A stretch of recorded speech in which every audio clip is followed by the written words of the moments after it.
Autism sprinter, think equity, yeah.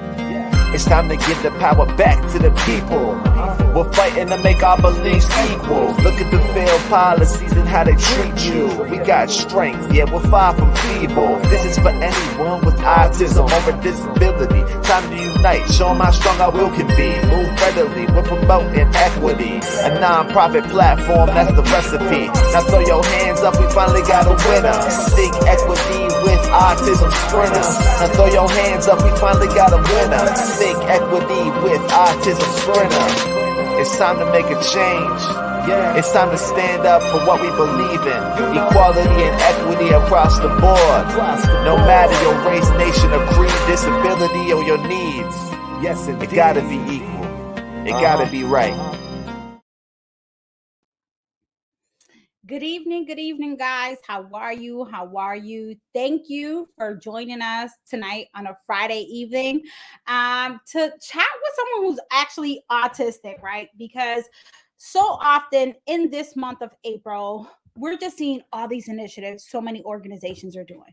And we're seeing the puzzle piece and we're seeing all these things that connect families to however they want to celebrate autism and what it feels like in their household. But one thing that we continuously forget in this space is to include those with lived experiences, those who can help us as organizations to shape initiatives, to shape events, and most importantly, helping us push legislation to be truly inclusive. And also we find that, there's obviously a separation in the levels of autism, right? And we know that there's nonverbal autistics, and that level of autism is different, and there's definitely like a whole division even within the autism community. But I think that as an organization, we want to focus on ensuring that if we have those individuals who are verbal and have the ability to connect with organizations to help us figure things out, right? Because we're a parent-led organization.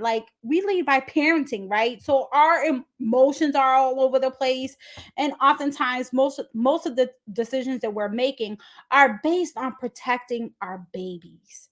And then again, we just forget to ask our babies what they need to be protected from. And I want to introduce you guys to Chris, who's very, very special to me. I met Chris, it's been 7 years. About 7 years ago when I started working at a mobile crisis unit. And I was intrigued that I met someone who's autistic working at a crisis unit.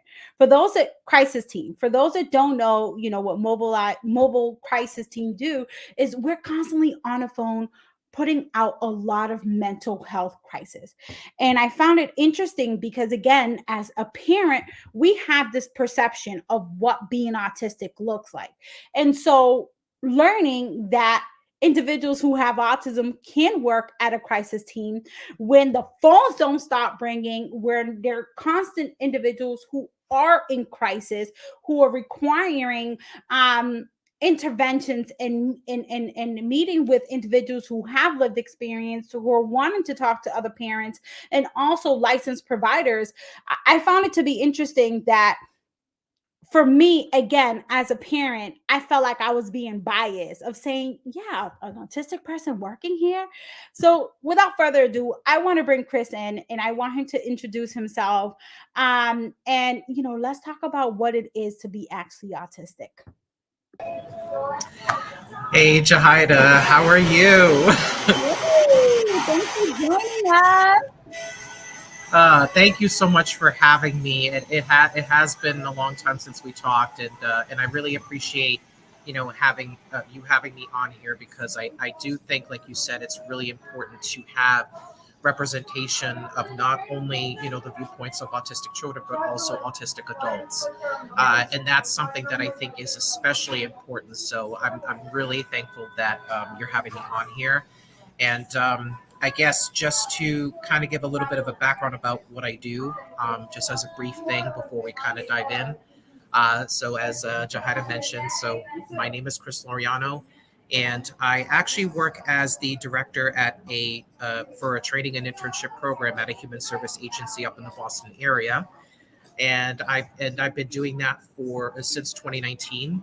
And prior to that, which is where I met Jahida, I worked with her on a mobile crisis team as a role called the peer specialist. So for those of you who don't know what that is, it is a role that's not clinical, but it is someone who, like a family partner, has lived experience, in my case, as a peer specialist, as someone that has dealt with mental health challenges, that has dealt with trauma and other life altering situations. And what I do is I provide support to folks who have similar experiences to mine. And a huge part of the peer specialist role, which is required, is sharing pieces of our lived experiences as an inspiration of hope to folks, whether it's aligning with, recovery or not, but just having that mutual conversation and that mutual bond and relationships with folks. So I did that role working with Jahida, and I also worked at different mobile crisis teams across the state, along with the same agency where I worked at now before directing a training and internship program, which I now do 4-week trainings in person and online, really basically to help train others who want to either work a clinical role or work as a peer specialist. And the program is catered towards those same folks with lived experience as well, which makes it really powerful. So that's basically what I do for a living. I also teach piano on the side, so I'm kind of like a jack of all trades, kind of. so it's a little bit, about me, intro wise. But I think in terms of what I wanted to share with all of you today, I had to really ponder about this because, and I think, Jahida, you mentioned this in the past, is that there's so much variety and diversity within the autistic community that, I sometimes feel that not every story is represented equally or well enough, my honest opinion. And I will say, and I'm saying this because what I'm about to share with all of you is some of the common general themes that I've experienced, or at least one main theme of, me not feeling like I really fit the complete narrative of someone who's autistic. Right. So that's really a big thing that I wanted to kind of share with all of you. And it's, one of the things I just will say in advance is that I think for this to kind of make sense, I'm going to kind of go on a kind of a brief journey with you all about kind of my experience of being diagnosed with autism and what that was like for me and for my family members and those closest to me, and how that's affected everybody. And then just kind of focusing more on things that I learned from that experience at the time that it was happening, and things that I either relearned or things that I learned anew more recently, as I look back at my past, which is kind of an interesting journey, to say the least. So share, Chris, I'm happy that you're saying this because as a mom, I always like one of the biggest questions I always ask when I meet adult autistic, like, what was your parents like? Like, what was this journey? And what can I, as a mom, do different?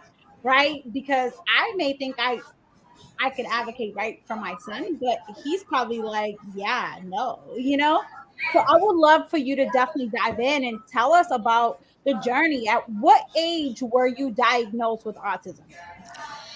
Yeah. So, well, I guess first off, I was born in 1990, and I grew up in a family, a Portuguese family, with my dad's side primarily from the Azores in Portugal, and my mom's side mostly from Madeira Island. But I also have aunts younger than my mother, who's the oldest, who were either born in Angola or in Brazil. So there's a little bit more variety on my mother's side. And in terms of the question that you're asking in my story itself, I want everybody to kind of take that culturality, if you will, into context, because I think it's really important to the story.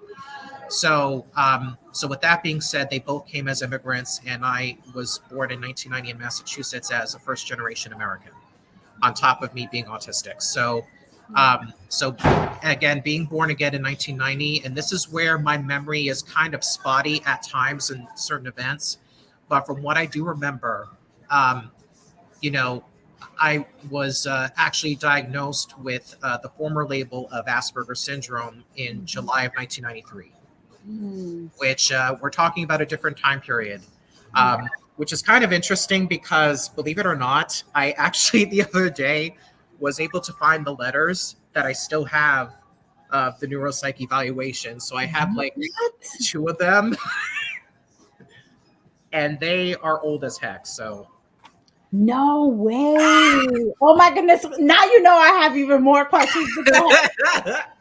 so it's been such a journey because but long before you had invited me to come on here, I had sort of flashbacks about what it was like in my past, and these documents I have with me reminded me that next July of 2023 is going to be my 30th anniversary with the diagnosis, and I literally just realized that. So but anyway, so I was diagnosed with that label in July of 93 at Rhode Island Hospital. And it was after concerns that my parents had, from what I remember, that I was nonverbal at the time. I couldn't verbalize certain words, um, except for occasional things like mommy, how are you, and things like that. And my parents were increasingly concerned about that. So they ended up seeing a neuropsychologist, a speech pathologist, and a whole bunch of other providers that I don't remember any of them. So I was tested rigorously between the neuropsych tests, the speech pathology tests, and the audiological evaluation testing, which is basically testing my hearing, if I'm not mistaken. Yeah. So it was a rigorous set of tests. We'll put it that way. A lot of testing.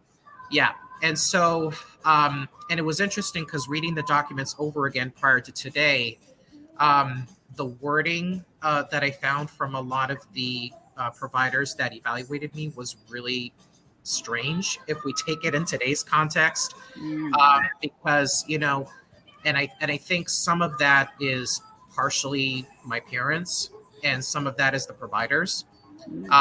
And so I guess one example I'll say in particular is that one of the things that was documented in, the neuropsych evaluation that was concerning to him was that I appeared to be in my own little world, quote unquote, which I think in today's context, it's not an expression that people would take well.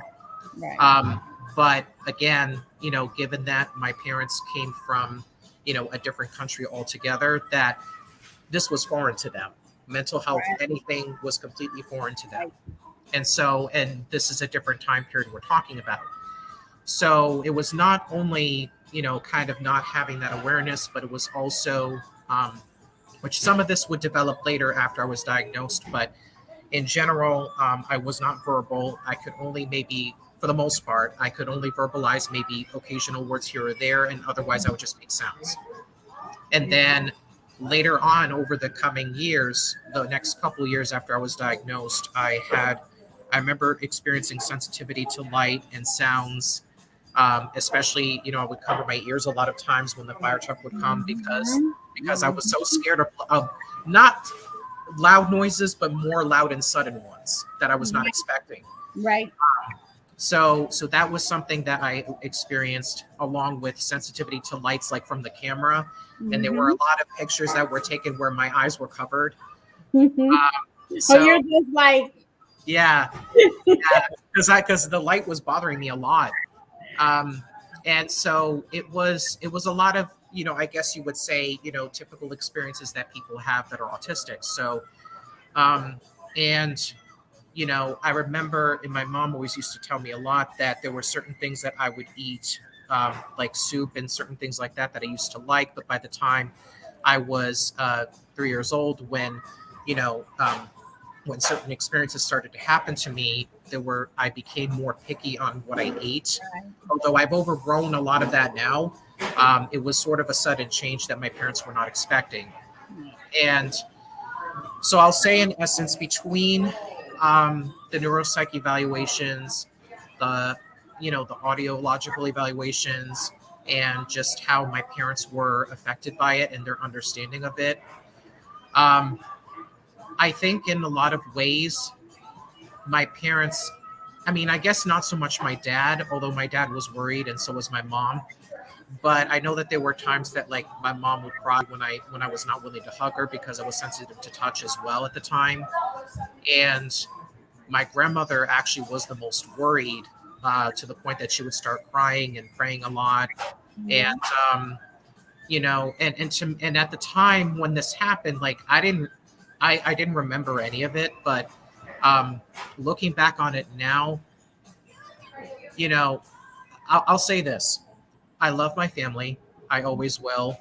Um, but I do think in some ways, you know, I mean, in general, they supported me in the best way that they know how, and Right. they were really overwhelmed, and that's something that I've had to understand more recently as I've gotten older. But I don't necessarily agree with how they interpret my experience. Mhm. I and that has been more of the case now than it has been then. Right. One of the things that, and just to put something into context, I think in general, when after the evaluations happened, I remember my parents had put me to a special preschool special education school type of situation where there was an early childhood center program for those with special needs. And thankfully, through my special education teacher, by the time I was 4 years old, I could talk. Mhm. And, you know, and then, some years later, I still was sort of dealing with the, coming to terms with that experience. And actually, at that time, before the age of 8, um, I didn't really know that I was autistic. But Mhm. as I started to get more awareness of certain things as I got older, Mhm. there were certain things that I noticed I couldn't do, um, that I became more frustrated with. Right. To this day, I still don't know how to ride a bike. Um, and I know part of it was my weight because I've always been a heavy set person. And, you know, and then part of it was just, I just couldn't get it. And I remember that sometimes, my father, I felt like at times would lose patience in those moments. Mhm.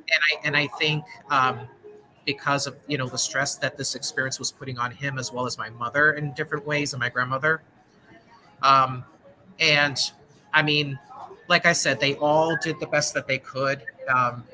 But there were so many times where I couldn't do certain things like my peers, and I was wondering why I couldn't do them. And I remember one particular time in 1998, where I was 8 at the time.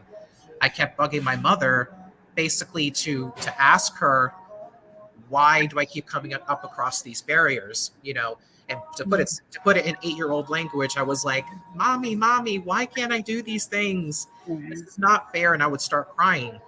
And I think, and you had said something, Jahida, I think, going back to a, something that you had previously done recently this month, where you had talked about how sometimes families don't even tell their children that they're autistic, because their focus is to really get them to embrace who they fully are. Right. Which I think, you know, if if that's what works, that's what works.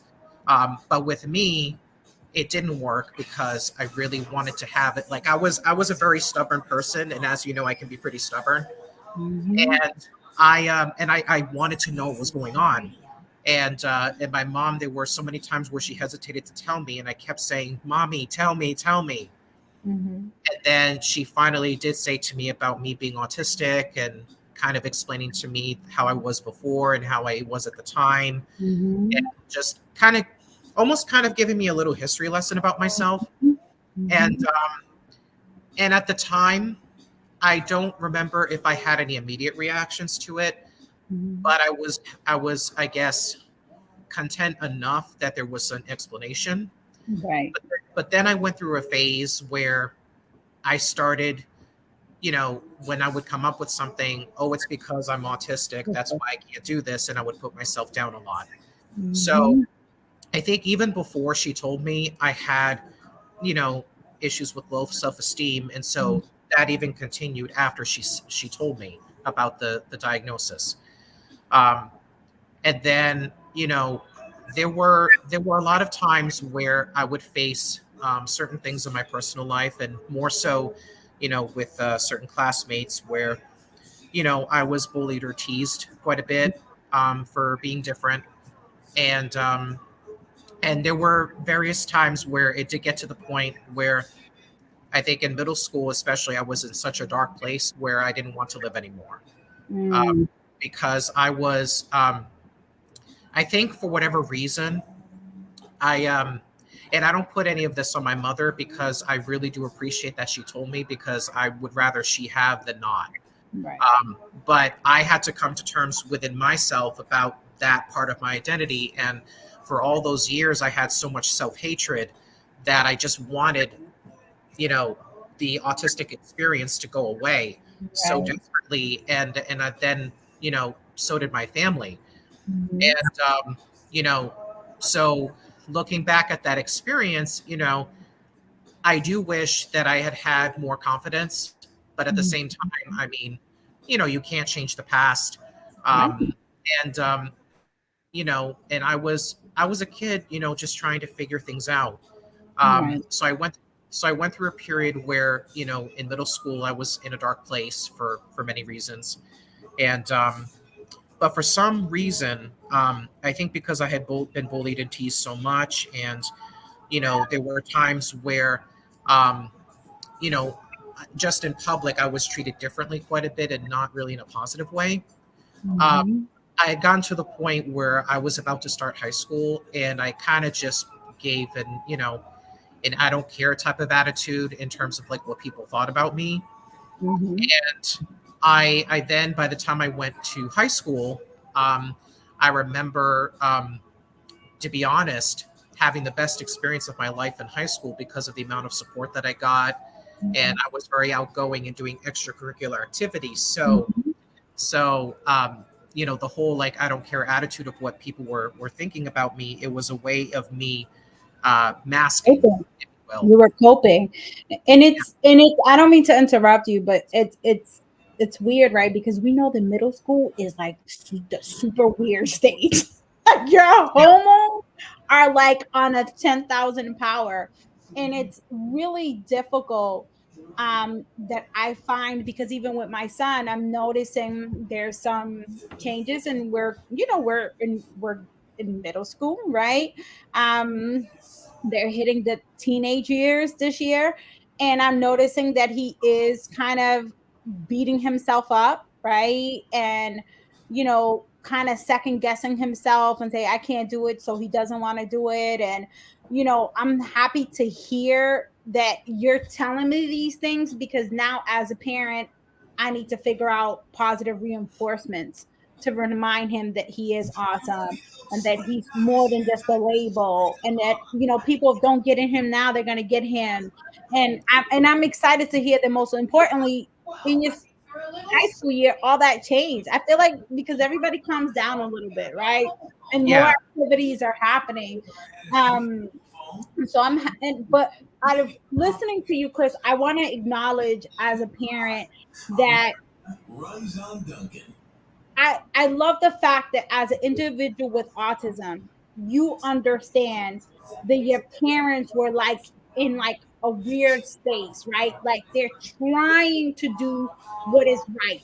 There's all these providers that are telling them to do these things. They're giving them suggestions, and they're like as a parent, you're like they're expert. They have all these levels of degrees, and they have these licenses, and oh my goodness, they know best. And I'm excited that you acknowledge that, because as a parent, I can tell you that the same emotions that you went through as beating yourself up and having these really like weird thoughts, and having, you know, some mental health onsets to come on. I can honestly tell you that's how many of us feel, because we just don't know what we're doing. We yeah, don't know we're doing the right thing.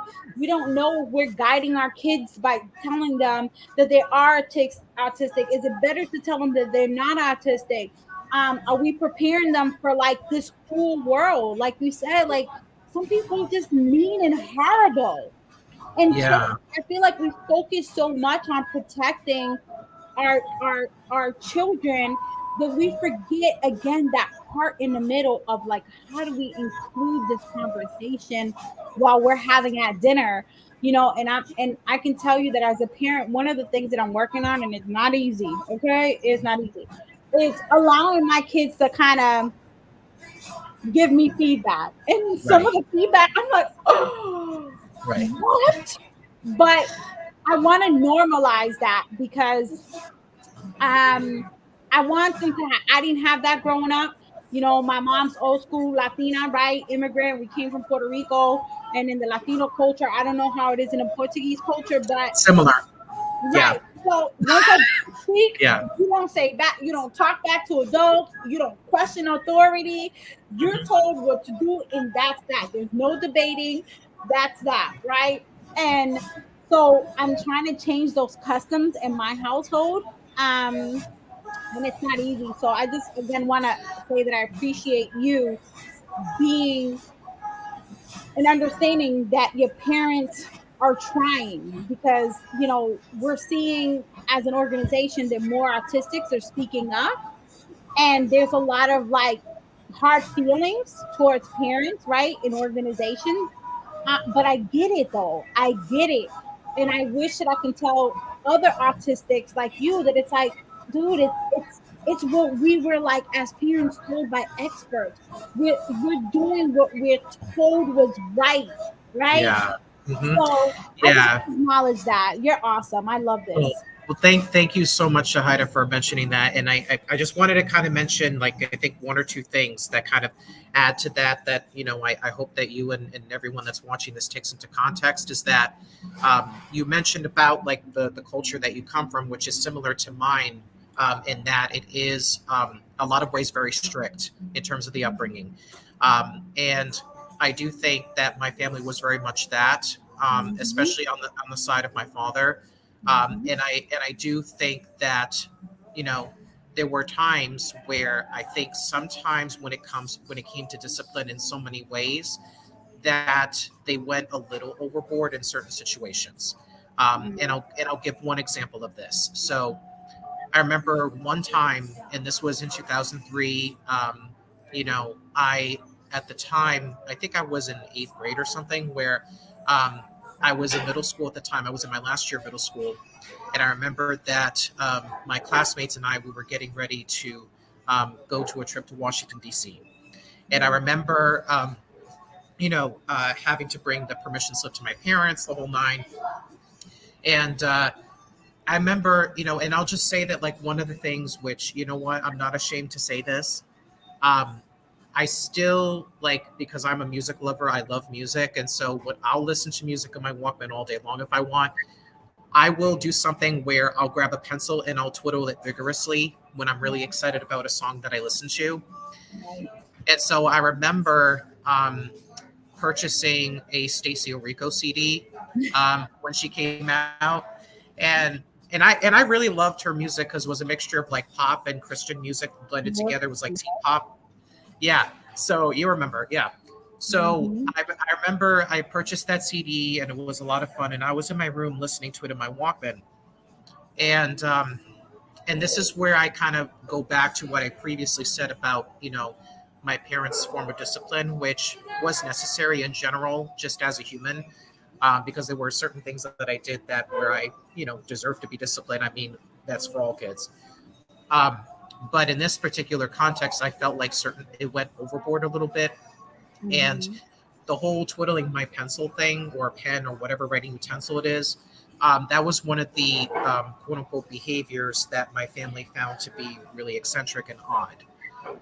And they were mhm. trying so hard to get me to stop doing that. And I remember one instance where I was in my room just listening to the CD, and my dad had opened the door into my room to talk to me about something, and he caught me doing it.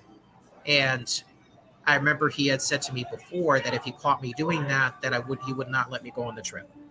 Mm, And so he ended up catching me doing it, and I think he ended up grounding me for a week. That part I'm not 100% sure of memory wise, but I do remember that he grounded me, and he ended up saying that I wasn't going on the trip.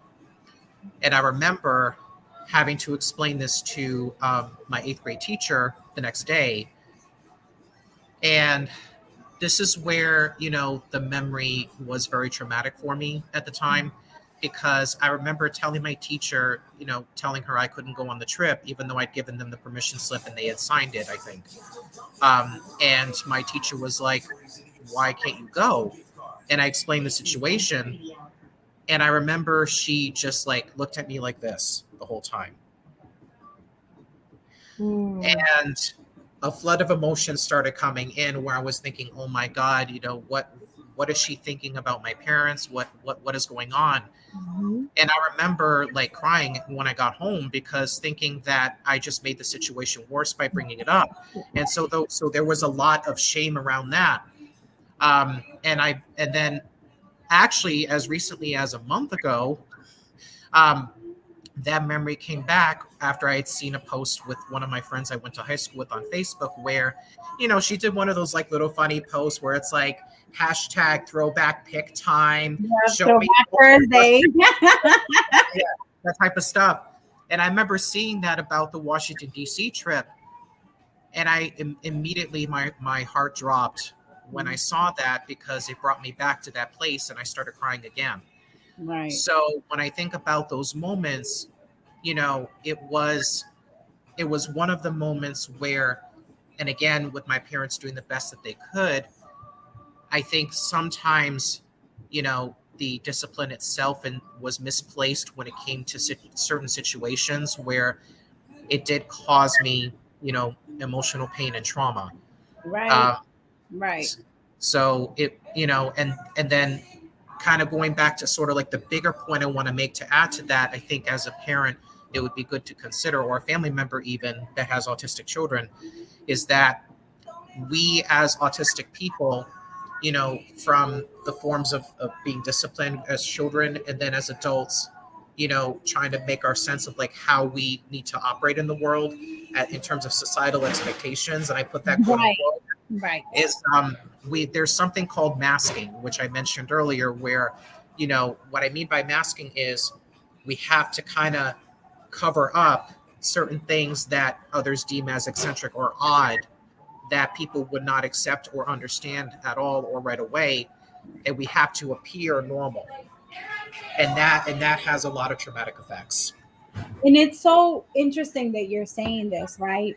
So one of the biggest things, like in one of my mom meltdowns, right? Because I had tons of them, was that my son he hated ABA. Like, it was so traumatic for him. Like, especially he cried so much during those sessions, right? And then I'm like, oh my goodness, like what is happening? And then like it got to a point that I was like, you know what? Like, I can't do this to him. Like, hearing him cry, I know that this is beneficial, but I can't, like, I feel already guilty of just what we're going through as a family and what his future might entail. Like, I couldn't do it, right? Because he used to cry hysterically. And it's so funny that you're mentioning this, because one of the reasons why I kind of, and please guys, don't take this out of context. I'm not saying that ABA is not great. I'm just speaking for like in context of what Chris is saying. In my experience is that I felt like it was suppressing my son's little stemmings and his stems, right? And I seen my son started developing, like he was like more anxious, right? Like, I've seen a lot more like stimming behaviors and more like distractions, because he's like, am I going to get in trouble? Like, is this lady going to tell me what to do? And she's going to be like, no, and these signs. And I'm like, I can't do that to him. Like, I won't, I'm okay with him sitting in the corner going like this. I don't care. Like, that's how he's going to calm down. And I feel like I feel like when he was doing certain things, I felt like he was going to get in trouble for doing these things, right? Because part of that treatment and the services that he was getting was to kind of deal with those behaviors so that he can actually use his language and his words more than those behaviors, right? And then it just became overwhelming for me as a parent trying to differentiate, like, is he like having anxiety or something, or is he super excited about something, right? And so I'm excited to hear more of this, because these are things that I really want to learn from adult autistics, and like the service phase and feeling like what is disciplining, because I feel like that's a whole different, like we need a whole dive on that, and like really with like providers and bringing licensed people to a space so that we can unpack that, because I think the disciplining part is so real and it's so traumatizing for people with autism. And again, Chris, like for me, I was just doing what like the experts told me to do, right? Like that's what they were like, oh, you have to prevent some of these behaviors, because the whole part is that he needs to express himself verbally and be able to carry conversations with people. And then when I think about it now, I'm like, dude, I'm a grown adult and I don't even want to talk to some people sometimes. Right. What, you know what I mean? Like, Yeah. so Yeah. it's just so much to unpack, and I'm so happy that you're actually saying something about this, because it's a conversation we definitely need to have, Ab- and we need to ab- have it publicly, whether people like it or not, for sure. Absolutely. And one thing that you pointed out, which I thought was really good, was the anxiety piece that we as autistic people start developing when we're constantly being evaluated, reevaluated, tested, retested, and then being forced in a lot of ways to do things a certain way, which then the implicit message that's told to us is we have to conform to society so that we can pass as normal, so that we can make it in life in terms of our career paths, relationships, dating, whatever aspect of life you're talking about. And let me tell you, in these papers right here, this right here, that was never mentioned one time in the documents. I Be- and yeah. Chris, and you know my lives, because I go on my tangents all the time, right? And that's one of the things that I also would always say. I would, when I started like thinking outside of like the DM5, outside of the label, outside of having so many providers talking to me, like I would read these documents and I'm like, I feel like they're just boxing him in, right? I felt like they were boxing my son to never progress past whatever they thought that he like was supposed to fit in. And I was so determined, like by starting Autism Sprinter and doing all this, that I'm like, no, we're gonna fight the status quo, because no, like the language that you guys using a lot of these documents, first of all, is super criminalizing language anyway, right? And we all know the special education are literally the poster students and the poster individuals that are like the school to prison pipeline, right? Because we fail special education in so many different aspects. Because again, we box people in with a bare minimum and we're trying to conform them to be normal, which I don't even know what normal is these days. Um, Right. it's interesting because I do that all the time, Chris. Like I go through my son's neuropsychs all the time. Like I go from like when they were born prematurely and all that journey, and I read the context and I'm like, who are these people? Where did they get their license from? Right. Well, and the funny thing is, like in the paperwork that I have with me, looking back at it even earlier today and at various points of my life over the past several years, I mean, I almost, when I look at these documents, it's like you're talking about a completely different person. It's like, Right. who is this? Right. And I feel like a lot of times neuropsychologists or other providers that do these evaluations, at least in my experience, I felt like they were putting all kinds of like random observations boxed into one paragraph, and it wasn't really leading anywhere. It didn't really make any sense at all. It was just like hodgepodge or like random things that they observed patched together Right. to like go where. You know what I mean? That's how I feel. That's how I feel about the IEP. Every time I get a new, like it gets to a point that I'm like, yeah, okay. It sounds good, but I'm like, I don't even, it doesn't even sound right, but okay, right? And I'm like, how are you gonna help? Where is like the step by step to you to teach me how my child is going to actually reach that goal. I'm just saying, but whatever, right? Right. Like 20%, we're going to work on 20%, making sure that he can hold his pencil accurately. Okay, but what does that really look like in theory? Right. You know what I mean? Like, it's just, Yes.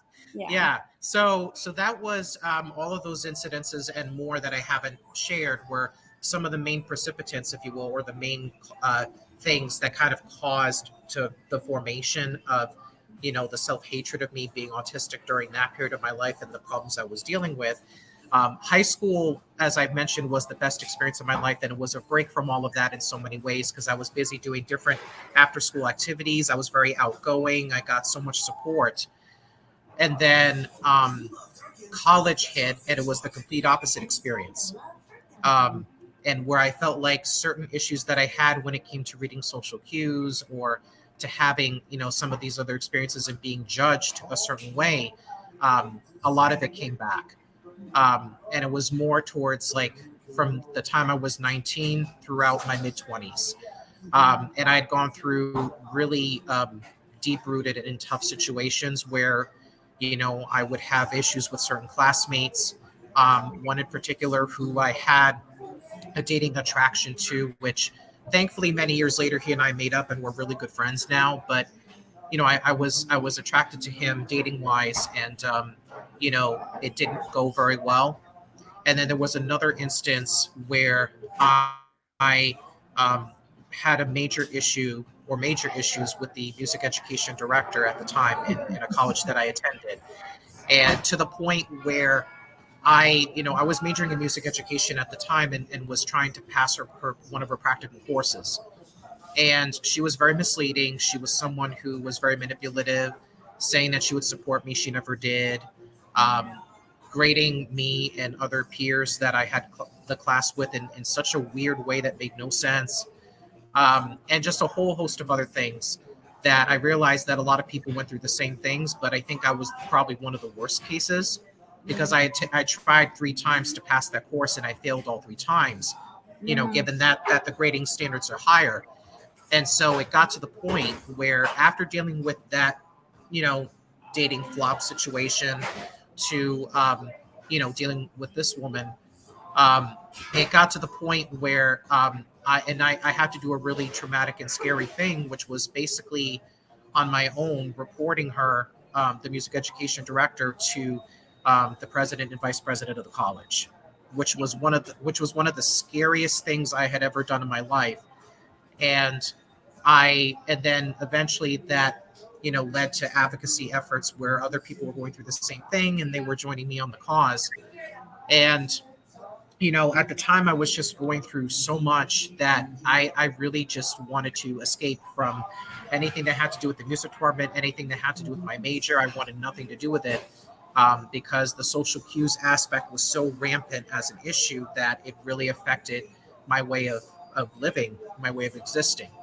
Mm. So then I eventually got into that advocacy effort, and then what led me to begin my healing process was actually taking part in a leadership organization on campus, which I then ended up running. Um, and me, and at the same time, me, and actually I had tried therapy in 2010, going back before all that stuff happened. But this was in 2014 where I had to do all that, reporting to the college and all that stuff. And I was starting therapy again in 2014 while at the same time, running this leadership organization, which then led me to, to the peer support field, which I really, it was not something that I saw myself doing, but I was very thankful for that experience. And, but at the same time, I was 24 going on 25 by the time I graduated from the college with my bachelor's. And, I just felt so discouraged and felt so shut out from what I wanted to do for my career, which was originally to teach music at a public school system. Um, I just felt so lost and had a sense of direction. And because my parents had lower levels of education and had never gone to college, I had to deal with all this alone on top of my own internal stuff. So you can imagine, as someone being autistic on top of that, it is just multiple whammies, like left and right. And So, so I was going through that period, but then eventually I got into, peer support, thanks to the people that I took a pilot training with outside of Rhode Island, and along with, doing unpaid internship work, and then eventually, doing peer support full time, which is where you and I met, and then the other jobs I mentioned earlier. And so from 2014 up until now was really where, because of therapy, because of peer support, and really thanks to the leadership organization that connected me to peer support indirectly through doing volunteer work and community service work, that with peer supporters, that I was able to begin getting a better understanding of myself, and to really go through a cathartic journey of asking a lot of questions as to why things happened the way that they did. Mhm. Um, why, my family had thought of me being autistic a certain way, why I was going through those particular situations I was going through at the time. And, I was beginning to really work on towards finding myself again, and really embarking on new journeys, because I was just emotionally and mentally, I was desperate, and I wanted to escape the heck hole that I was in, to put it lightly. Um, and eventually, and then there was, I finally, in since 2017, around that, I remember, by this time I had gone into work as a peer specialist in the agency that I work at now, but as a peer specialist rather than the director job I have now. And I ended up meeting, I started, and even before that, when I got into peer support, I started meeting colleagues who are also autistic adults like Mhm. myself. But I didn't have many opportunities, to really get to know them in terms of their autistic experiences, and to kind of ask, what their experiences were like, until I ended up meeting a colleague, who I'm still great friends with to this day. And she worked with me in the same agency, and I met her in 2017. And there was one phone conversation that I had where I was speaking with her about, my issues with social cues. And by this point, she had already known about a lot of the stuff I was talking about that I shared today. And I said the social cues aspect is like just, a crap show and a half of trying to deal with that. And she basically said that she got that, and and there were times that she used humor to kind of help me to feel better about it. Mhm. And what I love about her is that she's very like blunt and direct, which I absolutely love. But one thing that she actually said to me that really struck a chord in me, that really was like the catalyst to really helping me to re-embrace my autistic identity, after, I would say, close to 20 years of hating myself for that.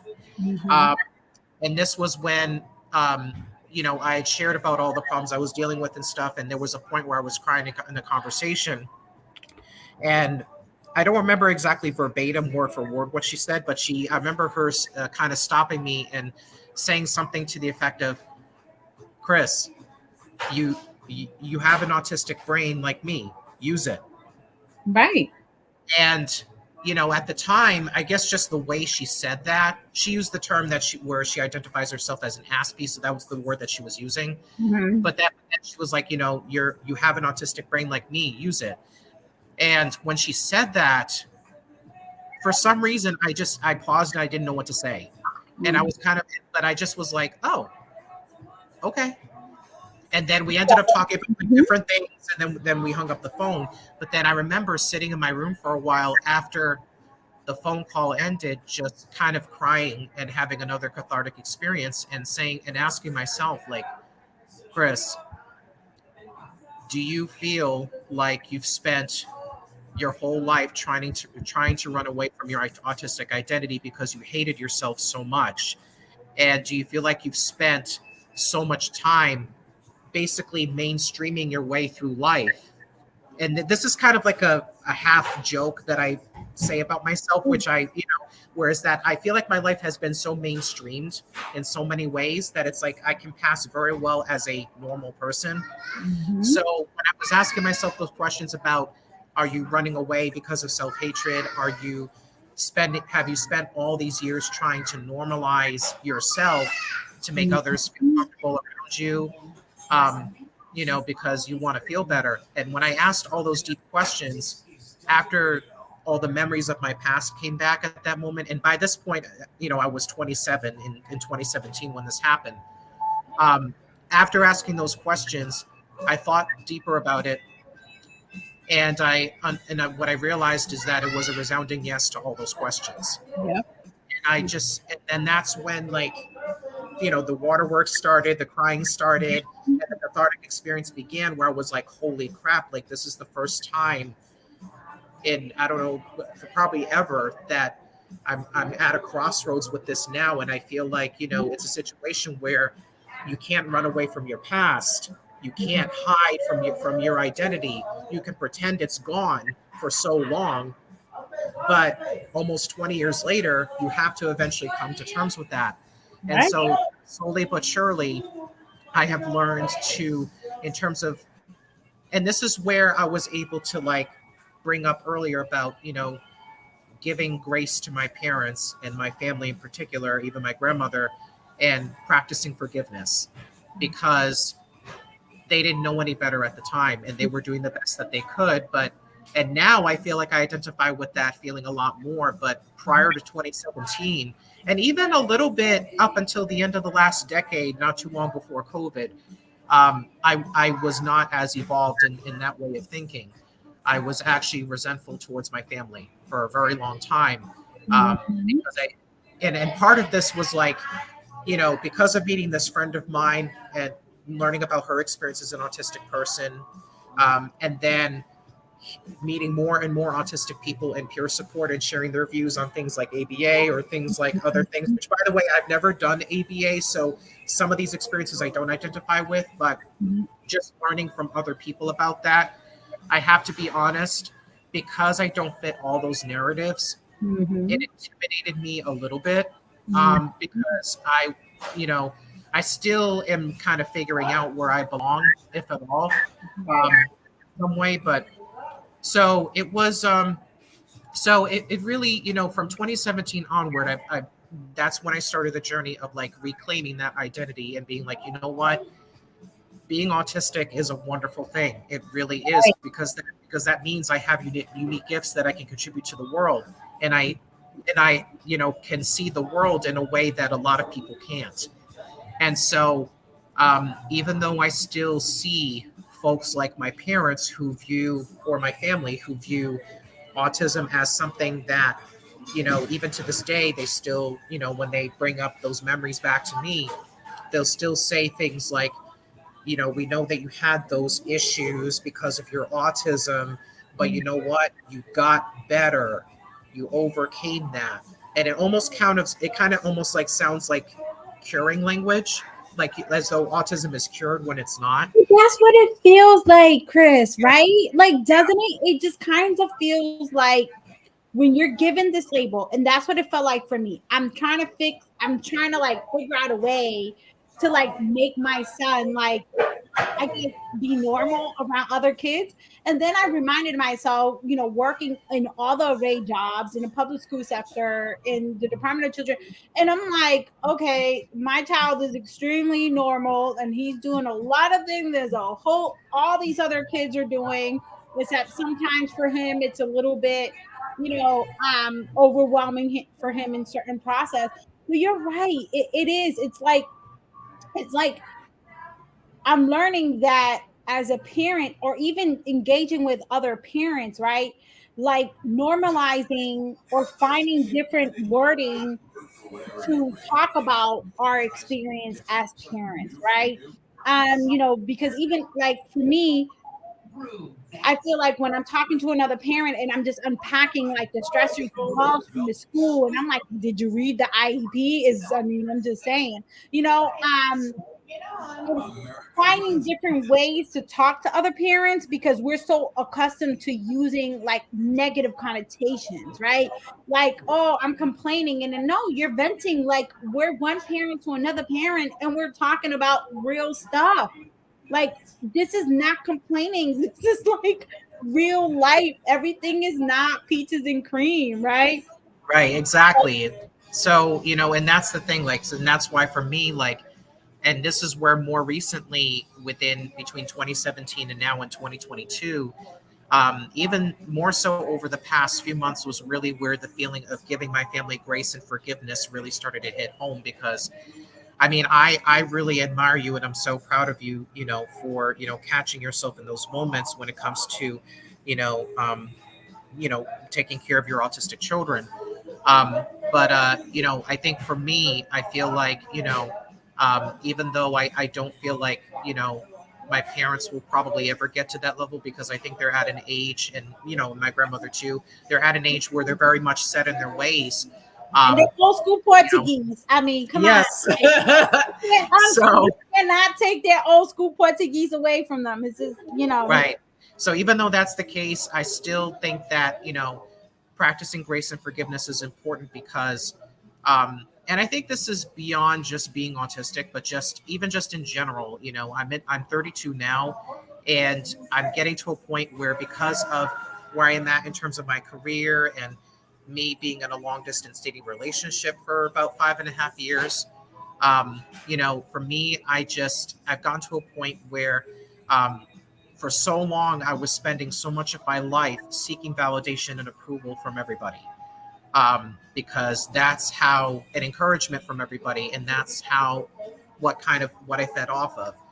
But in the end, what I've had to realize is that, and this is just a general life thing, even regardless if you're autistic or not, is you don't have to depend on other people giving you validation or approval of anything, especially if you're an adult. So, if there's anything that I can say to other autistic adults out there, is that, and I know it's easier said than done, because, I still have my moments where I kind of go back, and like, I still kind of go back into the subconscious phase. And I'm sure there are other autistic adults that probably go through that as well. So, if you're someone that is an autistic adult, and you kind of have these experiences similar to mine, where you don't fit in a certain narrative within the autistic community, or just in society in general, um, just know that if you go through something like this with me, like I do, that you're not alone.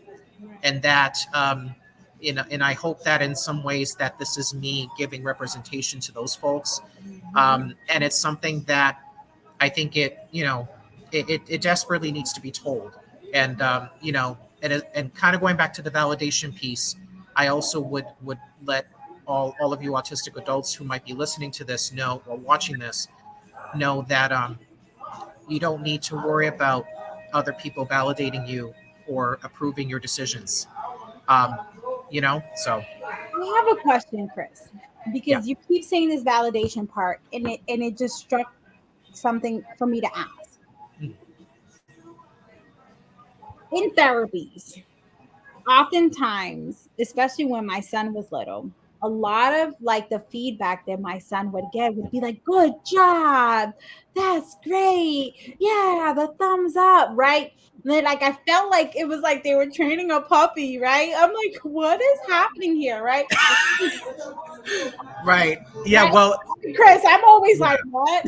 So I'm like, so when I'm telling you, I think about so many things, and when you're saying this, I'm like literally reimagining witnessing some of my son's therapies, and how, based on his therapies, everything was validating. Oh, you did a good job. You want to get something out? I'll give you the juice box. Because with my son, it was like a juice box back in the days. So you can get him to do anything with a juice box. Okay. And so it makes me think that while you're saying this, I'm like, wow, he's so right. Because I feel like now, as he's getting older, a lot of the issues that we have with him, especially in school, he's trying to fit in, right?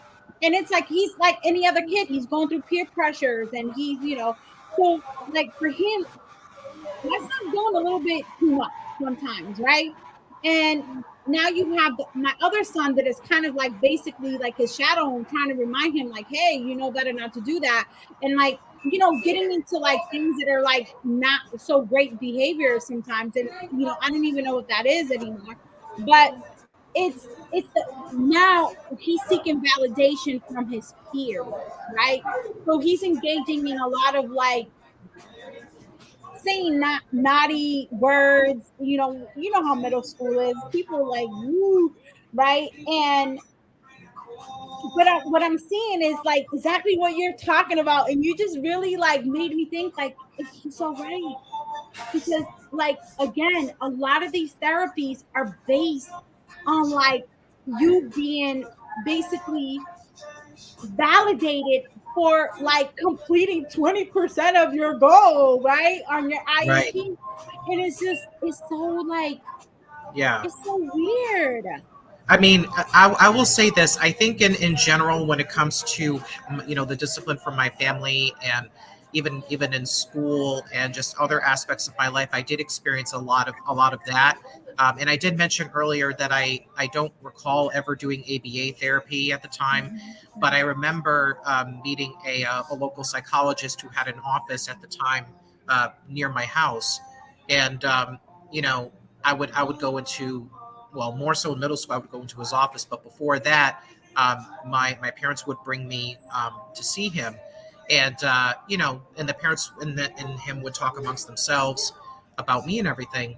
And one thing I do remember that my father did with me, which actually was okay in some ways, but I guess you could say that it might be ABA-esque kind of, Right. was this token reward system Yeah. thing where I loved playing the Monopoly board game growing up, and so Mhm. my dad did this thing where he put on a sheet of paper a list of my favorite places to go to, whether it was Burger King, McDonald's, the game room in Seekonk that I used to go to a lot with my dad. And he would put all these lists, and it was funny because he would list these places and he would put like price amounts and Monopoly money for each of those things that I liked. Just And so so, you know how much it costs, okay? right. Well, but also too, like, you know, but my dad did it in that way where it was like, and it goes back to kind of this ABA type of thing Yeah. to a degree. It's not exactly the same, Yeah. but it's this token reward system where, like, if you improve on these behaviors and you do what we tell you, in this case, it meant, according to my father, that I would get this amount of Monopoly money for improving certain behaviors. And then Hmm. there was also, like, I guess, the finance part of saving money, where, like, after so much money that you've spent, you have to check the sheet to see if you have enough to do your favorite activity. And and then I would go. So if I had to go to my dad and be like, Daddy, can I go to Burger King, can I go to wherever? And and my dad would kind of let me know like what his thoughts were in terms of my behavior improvements and stuff like that, and you know and how much money I saved and all that. And if he approved it and said yes, then we would go to that favorite place, and we would plan on a day where we could go. And so that worked up until the early 2000s, where he gradually phased that out. So that, I guess you might say, might be ABA-esque. I'm not sure, Hmm. but it does. But again, even though, I mean, to be honest with you, aside from you know getting better in certain areas, the only other good thing about that, to be honest with you, was the financial part, because I learned how to save money. There you go. Right. You know, so that We're, so that we're, was we're still working on that because he thinks money grows on trees, but whatever.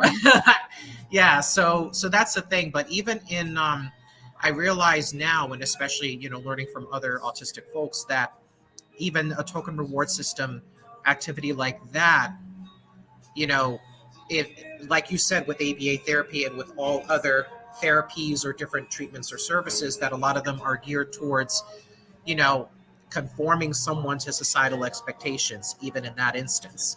Versus Um, the opposite. And that's where like for me it's been super problematic lately because I feel like, and I'm sorry, but I feel like a lot of like what he's going through now is that for so long in all his therapies and his IEPs, everything is like, how can he be adaptive to be in like inclusion and be with non-autistic or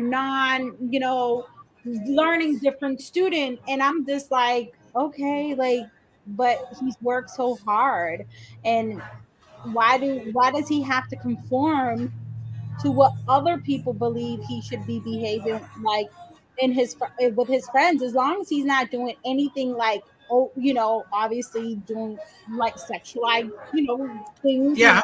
they're inappropriate, but like being goofy and being very obsessive about his dinosaurs and things that he's like that's okay. Right.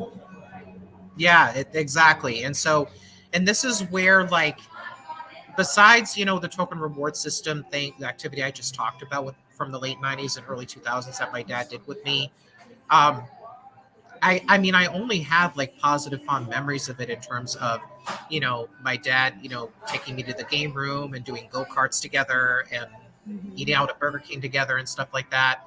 Um, and my mom would sometimes join when she could, whenever she was not working.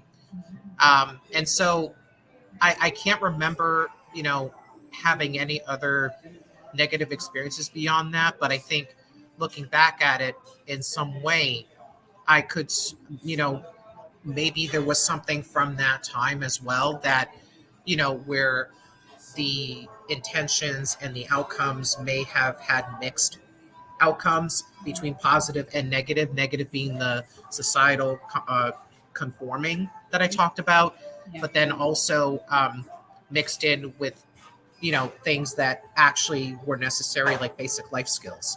Right. And I guess that's what I'm trying to say is that with my family, I think sometimes, and again, doing the best that they could, I think sometimes they probably confused, you know, um, what are things that I had to improve on in terms of basic life skills. Like, are they basic life skills, or are you really just trying to conform me to what society wants me to be? And I think sometimes, as like especially with my parents, I looking back at that time, I kind of feel like that is blurred, and there's no setting limits or boundaries within that.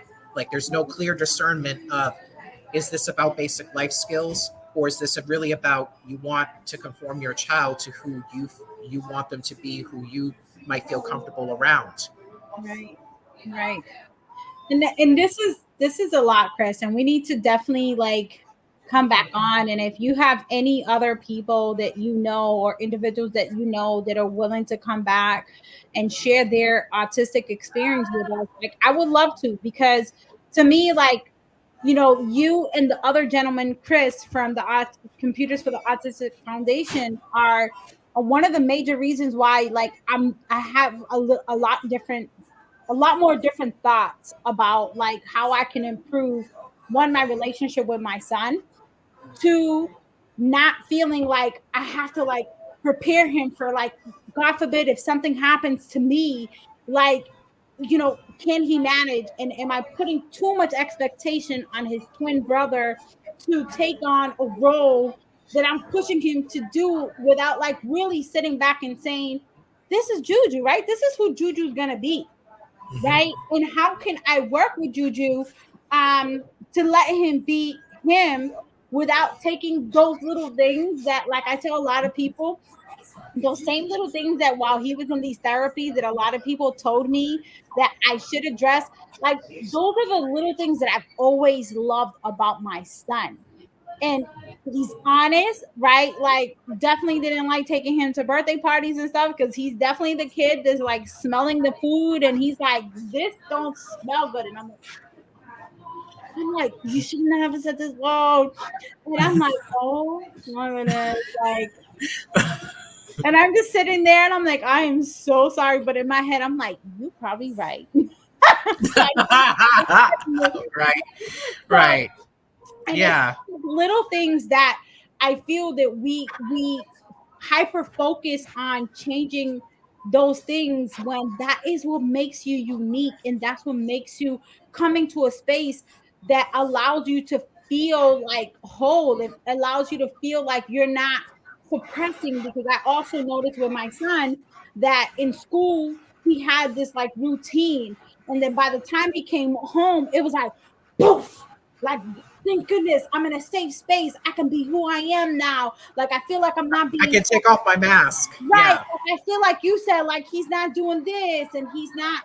playing with something, or you know what I mean? Like he's like, finally, I can breathe. Like I remember he's getting so much better at it now, but like literally from the time I opened the door, you just see a trail of clothes because he's like, clothes are coming off. Like it was just like he could breathe. Um, and so I really appreciate your realness because I don't think they honestly, Chris, I don't think parents hear this enough. Like I'll be honest with you. I don't think that we have been built as parents to include those with disabilities into our conversations as parents because for so long we've had been tasked to make these decisions. We've been tasked and told what we like, what as a parent, conforming to what parenting looks like, right? Um, and sometimes not understanding that a lot of these therapies can literally be done at the park without like a licensed provider, right? And it's based on conversations. Like literally, like when my son would go to the park and he would have his moments and he'll start, sensory texture, and he starts taking off his socks and they're like, "What's wrong with him?" I'm like, "Oh yeah, right now like the clothes don't feel good to him." Like, do you ever feel like talking to another kid? Like, how do you feel like when your clothes get a little sticky and it's wet and it makes you feel uncomfortable? Like those are like literally therapies without therapies, right? But I'm having conversations with other people to understanding these elements. And so I appreciate this so much, Chris, because we have so much work to do in the disability space, especially in the autism community, that requires us to really bring those with lived experience and every array of autism to the table. Because I also feel like even with those that are nonverbal, we undermine their abilities. And there's so much to talk about, and we have to do it in a way that's productive and a way that, again, we're hearing from people who have the diagnosis. Yeah, absolutely. And again, I really, I really agree with everything that you're saying, and I absolutely appreciate you having me on, and really, more importantly, you also give you representation to those who are autistic who have the experience that I have, where I didn't, like, for example, we hear often a lot about stereotypes when it comes to autistic people, where one of the things we hear a lot are things like, autistic people tend to go towards math and science related careers because they're all about only logic. Right. Clearly, that is not true. And then, because I do the most in like other fields and not math and science. Um, but also too, I mean, there's many other stereotypes like that you know, it's kind of hard for me to think about because some of it is what I've experienced, but some of it is also what I'm learning through other people. Right. And I think, and that's, I guess, one thing I want to point out is that how I've come to know about my experience in terms of reclaiming my autistic identity over the past few to several years was really through learning vicariously through other autistic folks and getting their point of view, and then asking myself, does this make sense to me? Do I feel this way? Was this my experience? And Right. so going through that experience is really cathartic. And I guess the only thoughts that I have in general, and I guess for both, I mean, I'm not a parent, so I'm gonna kind of mince my words a little bit. But That's fine. one of the things I will say is that to families who do have autistic children and autistic adults, um, it's really important. And Jahida, I'm really happy that you are doing this with your sons. That it's really important to listen to your autistic children and to even listen to your autistic adult children as well. Um, and to really take the time to really learn from them. And I think uh, we're really, I mean, this might be overgeneralizing a little bit, but I think now compared to 1993, even in the late 80s, Mhm. I think we are really fortunate and lucky now, um, despite the pandemic and all that interesting stuff coming around. Um, we're fortunate to live in a time where there are more resources, there's more support, but I think more importantly, there are more ways for autistic children and autistic adults to meet people and to have the experience of either feeling like they belong or feeling that they have self-agency. Um, Right. and that is something that I'm just starting to learn now in my 30s. Mhm. Whereas in the 90s, I mean, as a kid growing up, I didn't really have that experience. We weren't as evolved then. So I guess, you know, it's really important for families, like you said, to listen to autistic children and autistic adult children as well. But then for the autistic adults and autistic children, that it's really important to know that. Sorry, no problem. Thanks.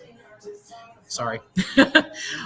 Yeah, so it's really important to understand that we're not that they're not alone, and that when it comes to the autistic experience, that it's if you're struggling with something, whether it's societal expectations being put on you and different things like that. One of the things that is really important to know is that not only are you not alone, but you know there are more avenues for you to access support if you need it. Right. But that what I wish for those of you who are autistic children and autistic adult children is that you all come to a place where you know where you are able to sort of provide your own validation and to get your own sense of self-agency, and to know that it's okay to not fit into a typical narrative of Right. within our own autistic community, that it's okay to just be you. um, Right. and then to not really care about what anyone else thinks. I mean, Right. I will say in general, I am a much happier person now than I was for a lot of my life, to be honest, maybe with the exception of high school, because I had a really great time and nothing can ever replace that. But in my 30s, I'm starting to really reclaim, my sense of, self-identity in that sense. So I wish for all of you out there that are autistic that you get to have that same experience that I'm having now, and hopefully sooner rather than later. Right. Right. So So, Chris, thank you. I love you to pieces. And I'm so excited to have you here. And again, we have to do this again. So I know that you're hanging out in one of my favorite spots. And so, again, thank you so much. This was great. And please reach out to me and let me know how I can do things better as an organizational founder, and give me ideas, and let's work on some initiatives that we need to bring forward on to bring the autistic experience forward. So thank you, Chris. absolutely. Love Thank you. you. Thank you so much. This has been wonderful. And hopefully we'll get to see each other again soon. So All right. Good night. good night. Take care. Bye, guys.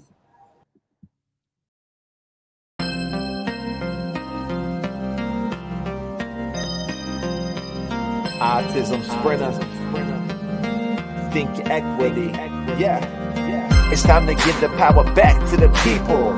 We're fighting to make our beliefs equal. Look at the failed policies and how they treat you. We got strength, yeah, we're far from feeble. This is for anyone with autism or a disability. Time to unite, show them how strong our will can be. Move readily, we're promoting equity. A non-profit platform, that's the recipe. Now throw your hands up, we finally got a winner.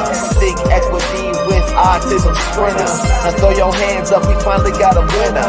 Think equity with Autism Sprinter. It's time to make a change. It's time to stand up for what we believe in. Equality and equity across the board. No matter your race, nation, or creed, disability, or your needs. It gotta be equal. It gotta be right.